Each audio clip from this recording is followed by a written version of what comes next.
হাজার হাজার বছর আগের কথা। তখন একবার স্মরণকালের সবচেয়ে ভয়াবহ শীতল আর কঠিন শীত পড়ল। পুরো এক প্রজন্ম ধরে চলেছিল সেই দীর্ঘ রাত্রি। শূকরের বাচ্চারা তাদের খুপড়ির ভেতর যেভাবে মরে পড়ে থাকে, সেবার রাজা রাজরারা সেভাবে দুর্গের ভেতর মরছিল।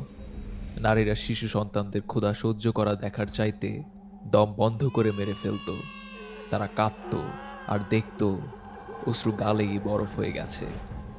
সেই অন্ধকারে আদাররা প্রথম এসেছিল। ওরা খুবই শীতল, মৃত প্রাণী। তারা আবারও আসছে, শীতে আসছে, আর শীত এগিয়ে আসছে দ্রুত।